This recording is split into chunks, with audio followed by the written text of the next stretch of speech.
নমস্কার বন্ধুরা, আজকে আবার চলে এসেছি আর একটা রান্না নিয়ে। আজকে করব আর মাছের রসা। তো আর মাছ এখানে 4 পিস নিয়েছি।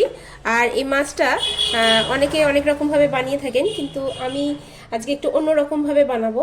তো সেটা আজকে আপনাদের সাথে শেয়ার করব। আর মাছটাকে প্রথমে আমি একটু লেবুর রস দিয়ে মাখিয়ে নেব। লেবুর রসটা দিয়ে মাখিয়ে 10-15 মিনিট রেখে দেব। তারপরে আমি রান্নাটা শুরু করব। আর মাছ অনেকে ভেজে রান্না করেন, কিন্তু আমি আজকে না ভেজে এটাকে রান্না করব। এটা শুরু করার জন্য এখানে আমি কড়াইয়ে তেল দিয়ে দিচ্ছি। 2 চামচ মতো তেল দিয়ে দেবো। রান্নাটা অবশ্যই সর্ষের তেলে রান্না করব। তেলটা খুব ভালো মতো গরম হয়ে গেছে। তেলের মধ্যে একটা তেজপাতা আর 2 টুকরো দারচিনি দিয়ে দিলাম। এখানে 3টে পেঁয়াজ আমি কুচিয়ে নিয়েছি, সেটা আমি দিয়ে দেবো।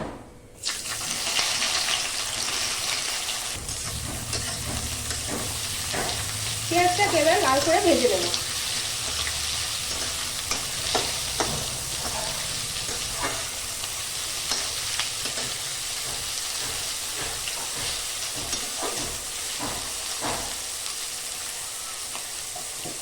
পেঁয়াজটা ভাজার সময় লবণ দিয়ে দেবো।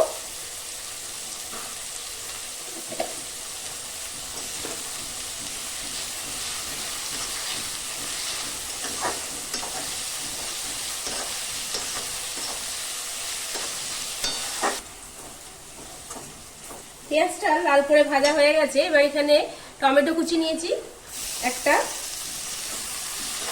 এটা দিয়ে দিলাম।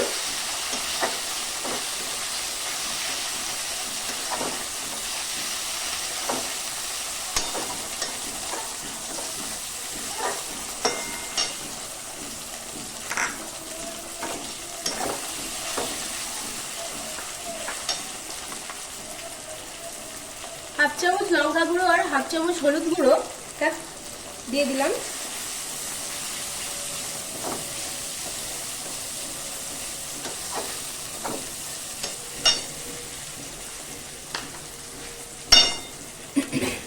এই চামচে 2 চামচ আদা রসুন বাটা নিয়েছি একসাথে।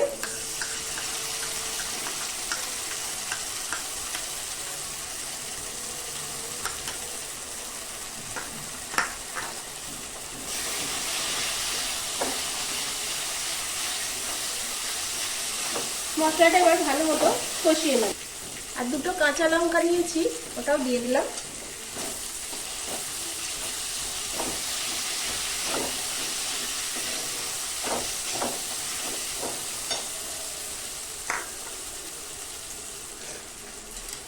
অল্প অল্প জল দিয়ে মশলাটাকে ভালো করে কষিয়ে নেব।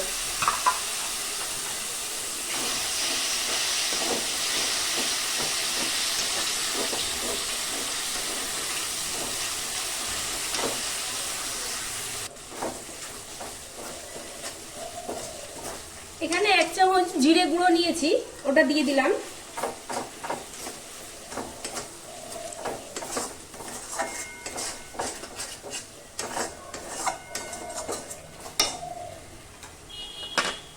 এখানে কিছুটা মটরশুঁটি নিয়েছি, মশলার সাথে এটাকে কষিয়ে নেব।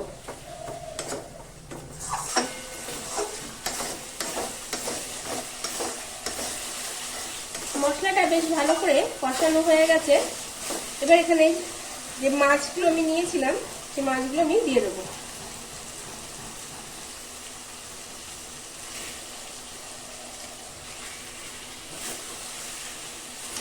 মাছটা দিয়ে একটু মশলার সাথে কষিয়ে নেব।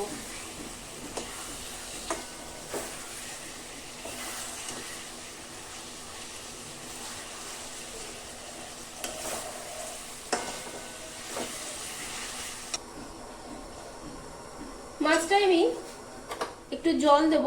তো এখানে আমি গরম জল ব্যবহার করছি, একদম সামান্য পরিমাণে জল দেব, কারণ এটা ঝোল বেশি ভালো লাগবে না খেতে।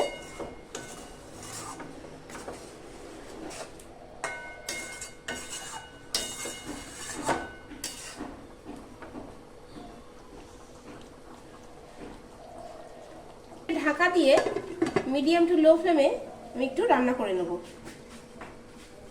4-5 মিনিট মতো রান্না করে নেব। 5 মিনিট হয়ে গেছে আর মাছের ঢাকনাটা আমি খুলে দিচ্ছি। দেখুন মাছটা পুরোপুরি রেডি হয়ে গেছে। এবার মাছটাকে আমি নামিয়ে নেব। আর এই পদ্ধতির আর মাছের রসা যদি আপনাদের ভালো লেগে থাকে তাহলে অবশ্যই একবার আপনারা বাড়িতে ট্রাই করবেন। আর এটা গরম ভাতের সাথে খেতে কিন্তু দারুণ লাগে। বন্ধুরা, তৈরি হয়ে গেছে আর মাছের রসা। তো আপনাদের যদি এই রেসিপিটা ভালো লেগে থাকে, সহজ পদ্ধতি, তাহলে আপনারা অবশ্যই একবার বাড়িতে ট্রাই করবেন। আর আজকে তাহলে এতটুকুই থাকলো। পরের দিন আবার দেখা হবে অন্য এক ভিডিও নিয়ে, অন্য এক রান্না নিয়ে। ভালো থাকবেন, সুস্থ থাকবেন। ধন্যবাদ।